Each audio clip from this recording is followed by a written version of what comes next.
Thinking Aloud. Conversations on the leading edge of knowledge and discovery with psychologist Jeffrey Mishlove.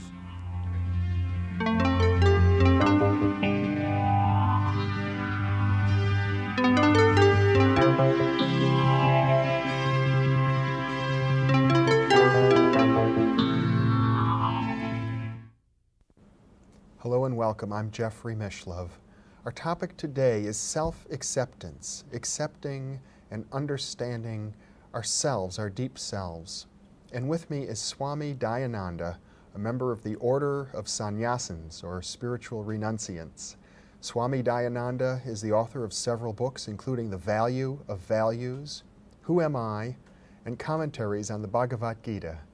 He is a teacher of Vedanta, a spiritual tradition that dates back several thousand years to the ancient Vedas and Upanishads of India. Welcome, Swami. Thank you. It's a pleasure to be with you. You know, it seems, and you describe as we look at our daily life, normal society all around us, you've suggested that all of our human activities are motivated by the lack of self-acceptance, a search for wholeness, a striving to be something that we think we are not. Yeah. Yeah, that's true. And it is evident in our, in anybody's pursuit, whether it is an Indian or an American or a man or a woman or a young man or an old man, you see that there is always a struggle on the part of everyone to be different from what I am, from what one is. And so that attempt to be different itself stems from a self-non-acceptance. All is not well with me, and therefore I have to be different. And in order to be different, we try to manipulate situations to our own likes and dislikes, and so that we can be acceptable to ourselves. And therefore all the time one seeks self-acceptance. So this problem is a fundamental problem. I see it as a fundamental problem. Mm-hmm. And therefore the solution is only in oneself, and it cannot be elsewhere. Because if I am the problem, because I am not acceptable to myself is the problem, and therefore I am the problem. If I am the problem, and nobody else is going to be the solution, so I am the solution. Mm-hmm. And therefore, if I am the problem, then I should see that I am acceptable to myself. In this, if we can proceed further. Yes. In this, any positive thinking is not going to help me, because positive thinking is sometimes it's good, but then the negative thinking also is as valid. What I don't have is as true as what I have. And therefore, if I look at myself with reference to what I don't have, what I want to have, so I'm going to be depressed. Mm-hmm. And therefore, any amount of change on the part of myself is not going to change me fundamentally, because if I am a limited being in my vision, mm-hmm. and any change I bring about, any embellishment, a personal embellishment or external change I bring about, I will see myself still a limited being. It's simple, like a finite sum plus a finite sum is always a finite sum. In other words, people, when they set goals, they say, if only I had a new suit, then everything would be fine. If only I had remodeled the house, things would be perfect. Yeah, that's true. Uh-huh. And so once you remodel the house, then afterwards something else starts. And so it's the problem is not exactly what I lack. That I lack is the problem. Mm-hmm. That I am wanting is the problem. What I want is, that's why it differs from person to person. So my own upbringing, my own needs and my own likes and dislikes, they determine exactly what I want. The problem is that I want. Mm-hmm. And that problem is not going to be solved by fulfilling a few wants. And so if I'm a finite person, means a limited person, a limited being wanting, And no matter what change I bring about in my life, I'm going to be wanting all the time. Therefore, a process of becoming is not going to help me. This is what I said. A finite sum plus a finite sum is always a finite But sum. it sounds like more than a problem. It sounds like what I might call a dilemma. We're caught in time in a way. You use the word becoming. We're always becoming. It seems as if that existentially there's no escape. There is no escape. Therefore, either we accept the helplessness and accept the lot and get along seeking, or we look at ourselves differently. Perhaps there's only one solution possible. If by a change I am not going to be different in my own vision, in my own light, in my estimation, self-estimation, I'm going to be wanting. Perhaps I am looking at myself wrongly. Perhaps I am not wanting at all. I look at myself wrongly and then try to solve a problem which is not there. And therefore, Vedanta is this, that it wants you to look at yourself, re-examine yourself. So you assume a problem, then afterwards you begin solving. That assumption itself is questioned. Am I wanting? So you question that very, very fundamental notion about myself. Am I wanting? Am I really lacking anything, or is this part of the illusion? Yeah, and a illusion or erroneous notion, to use a simpler expression, it may be just an error. I may be looking at myself wrongly. I have taken myself for granted. Because I find, we have learned over over years, in one's own lifetime, each one has learned to question anything I come to know, either perceptually or inferentially.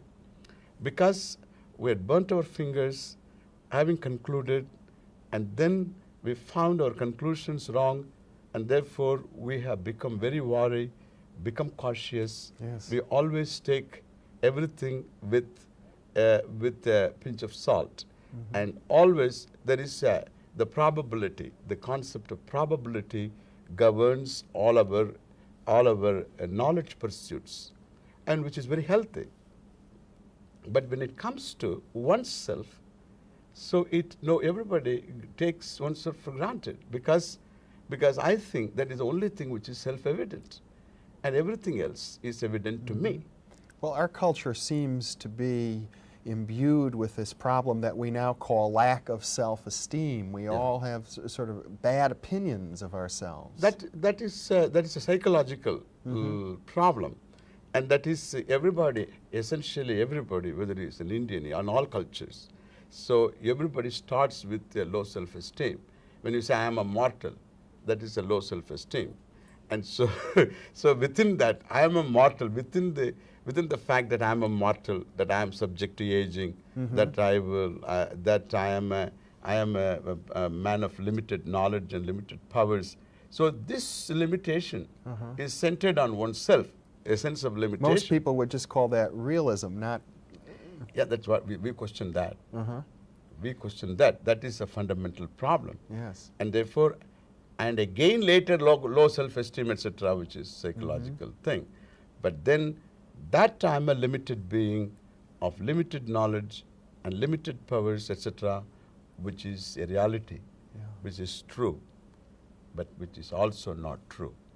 Well, and that's what I want to say. Yeah. The great insight of Vedanta, as I understand it, is that the nature of the self is equivalent to the nature of the universe. Yeah, nature of the universe. In fact, the nature of the self is the reality of the universe. And therefore, we can say like this, that that if you look at the whole situation, two things are very evident. One is, things become evident to you by various means of knowledge. Now, I am sitting in front of you because you see me, that I am talking to you because you hear me. Otherwise, there is no way of my revealing my existence to you. You have to oblige me. Your eyes and your ears so reveal me. And again, then inferentially, so we gather a lot of knowledge. Therefore, the Swami's existence becomes evident to you because you have a means of knowing me. And similarly, anything, a particle exists, an electron, if you say is, that electron is because it is evident to you. You have a means of knowing it. And thus, so about the universe, the existence of the universe and its complexities, etc. So all these become evident to you. You are the person to whom things become evident. Even your psychological life becomes evident to you. Becomes an object in my Becomes an awareness. object in your awareness. Yes. Even suppose you go to a psychiatrist, suppose someone goes to a therapist and then talks about his current problem, then he traces the problem to the person's past, childhood or whatever. Then the connection is given, which is again inferentially. So becomes evident to the person. Yes. And therefore, so even your psychological life and or memories become evident to you. So in fact, even your ignorance, your knowledge, everything becomes evident to you. And you can never say this is or this is not, even that, what is not. Both these statements you can make only when they become evident to you. And the statement is as valid as the means of knowledge. How valid is your means of knowledge? And so the statement is not going to be valid if the means of knowledge through which you have come to arrive at the statement or a fact. So if that itself is defective. Now in the process, tell me, what is it which is self-evident? That is only yourself. You have to be self-evident, and to you things become evident. And therefore, the only thing in this universe is, in this situation, is yourself being self-evident and everything else becoming evident to you. Known and unknown things. Known things, things that are unknown to you, things that exist, things that don't exist, they also become evident. That I have no horns, so they become evident. That I have no horns, the fact is evident to you. Therefore, this is not. Thus, we reduce everything to one word. One word is things that are not evident to you. Only one word means anatma. Anatma means things that which is not self-evident and which becomes evident to you. And Atma is self-evident. I am self-evident. What opinion I can have about the self, which is not subjecting itself to my observation? And I have umpteen opinions. And I say that I am a limited being as though the self, so self is observed by you and then you are making a judgment about it. In fact, the self is not available for any opinion because the blessed thing is self-evident. I make opinions about that because whatever that is that I am connected with, the self is immediately connected with, like the body or the mind or senses, and nobody else claims that anyway. You seem to be saying, if I can paraphrase you briefly, the opposite of Descartes' point of view. He said, I think, therefore I am. That's how he started with. Later he didn't say that. So he started with, I think that I am. Then later he concluded, I am, therefore I think. That's what you seem to be saying. That's right. Because if you say, I think, therefore I am, suppose I don't think. So between two thoughts, I don't think anyway.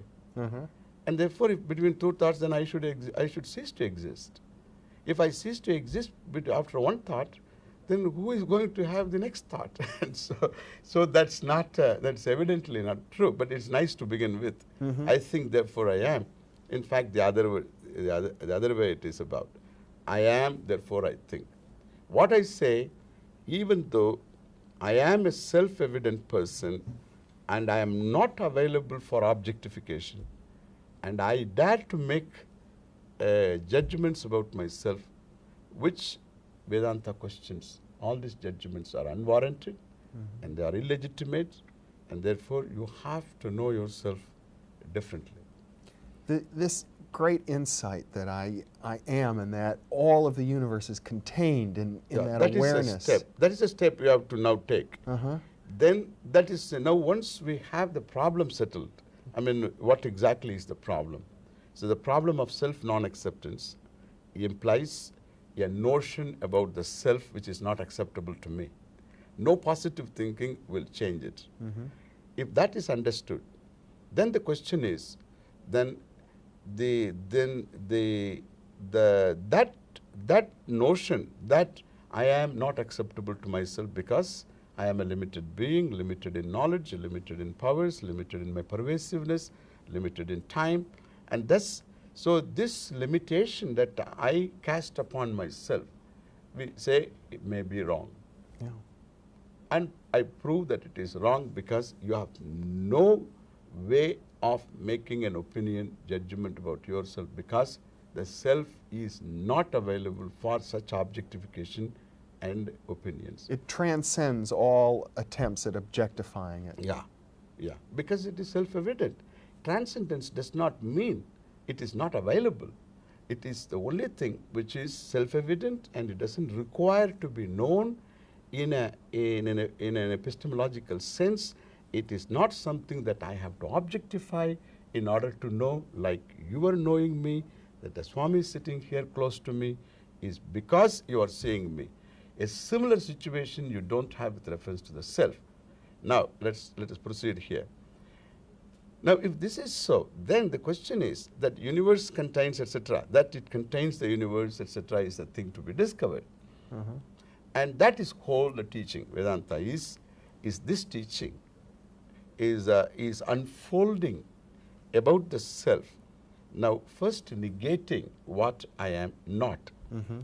Now, with the negation of what I am not, my notions also get negated, because all my notions are point of view. Mm-hmm. Based upon, so what I think that I am, and even though that I am not, like even if I say the body is myself, then you can say I am white, I am black, I am man, I am woman, I am old, I am young, I am Caucasian, I am Polynesian, I am Negritan, and like this you can have a number of notions. Then again, in this culture, you have got other thing. I am blonde, and that is just, I am blonde means I am equal to the color of the hair. I am blonde. The another fellow says I am bald.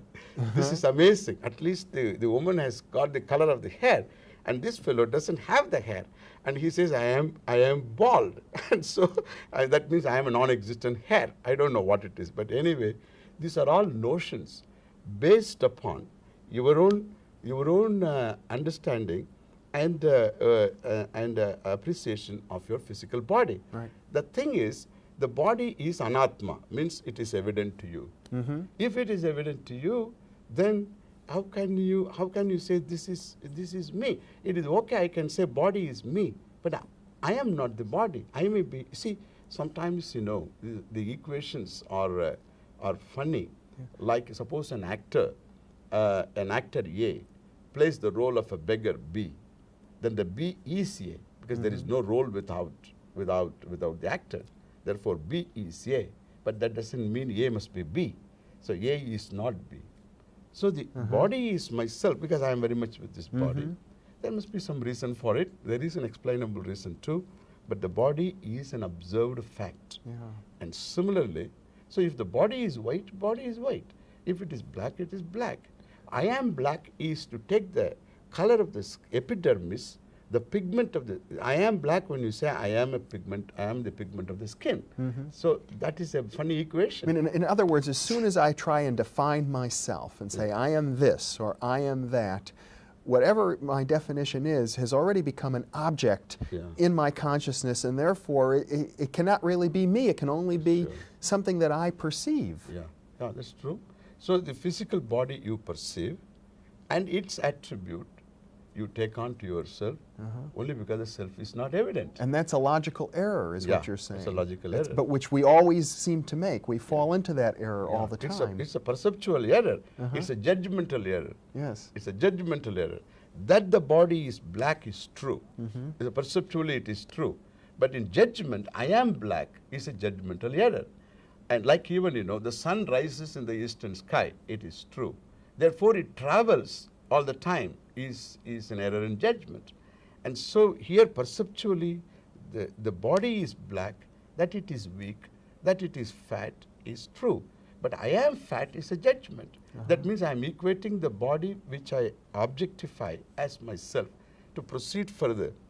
Similarly, I am blind if I say. I equate the eyes as myself. Eyes themselves are available for my perception. That they see, that they don't see, my ears hear, they don't hear. And these senses themselves are subject to objectification. And similarly, if I say I'm restless or something, then the mind, a condition of the mind and myself become one and the same. And that's again, an unobserved mind cannot be the basis for a judgment. I mean, even restlessness becomes an object Sure. in our consciousness and Yeah. therefore can't really be us. Yeah, how can it be? Because if I don't know the restless mind, then I can't say I am restless. If I know the restless mind, I cannot say either. I cannot say that I am restless. And therefore, so the mind is also an observed fact. Memories are another type of thinking. Yes. So recollection. We call it chittam. Any doubt, we call it manaha. Emotion, manaha. And then any decision, any deliberate inquiry, like what you are exploring now, it is called buddhi. Buddhi. Yes. So that is also available for my perception.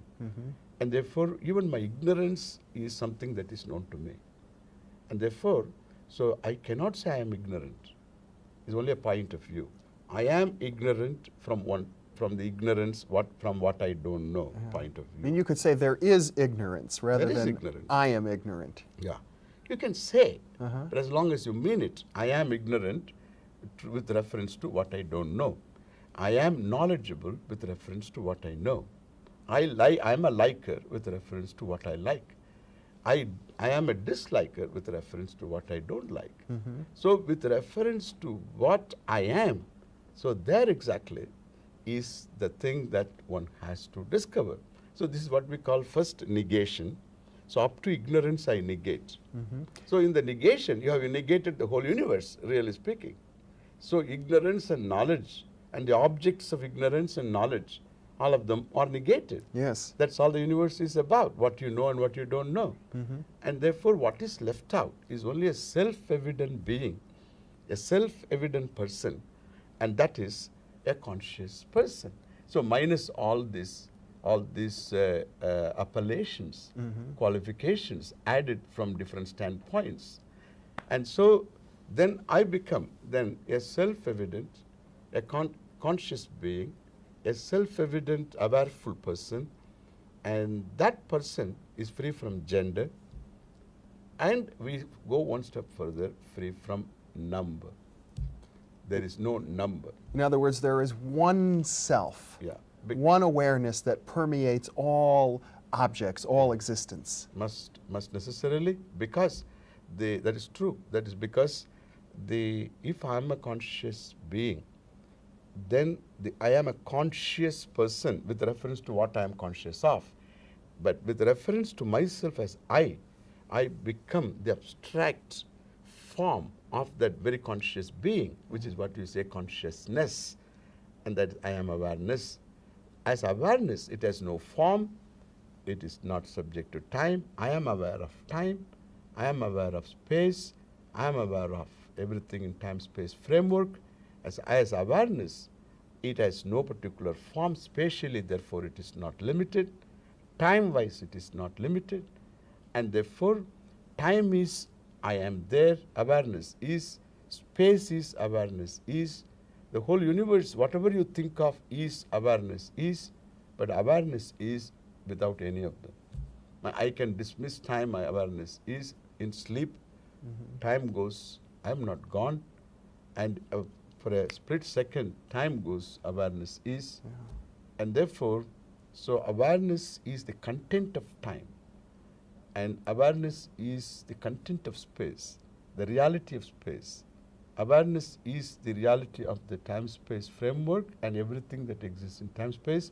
Therefore, you are the only person that is there in this world to be reckoned, and everything else shines after you. We have a nice verse in the Upanishad, if you permit me to say. Yes. It's in Sanskrit. So it's nice to remember that. Natatra suryo bhati, nachandra tarakam, nema vidyuto bhanti, kutoyam agnihi, tameva bhantam anubhati sarvam, tasya bhasa sarvamidam vibhati. So there, the sun does not illumine, the moon doesn't illumine whom, and nachandra tarakam, much less the stars, not even the flashy, blinding, lightning, and what to talk of this flame. That means tameva bhantam anubhati sarvam. When you shine, when the eye shines, everything shines after. Tasya bhasa idam sarvam vibhati. Because of that shine alone, everything else in its various forms come to light. One shines by itself and everything else comes to light or comes to shine after that. Therefore, you are the only self-shining person, and you are the whole, and there is that a whole you experience whenever you are happy. Yeah. Whenever you are happy, see, suppose I make you happy now, so me and you, both of us become one.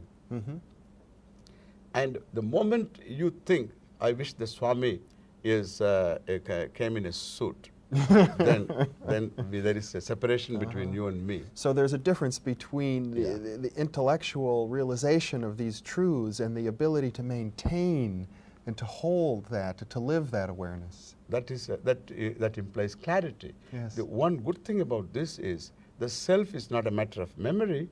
Therefore, you have to get clarity of this vision, and that is what Vedanta is about. And all of the years of study and Study, training that go into sure, that process. sure, yeah.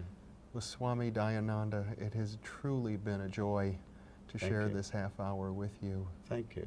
Thank you very much for being Nice with talking to me. you. Yes. Thank you. Thank you. And thank you for being with us.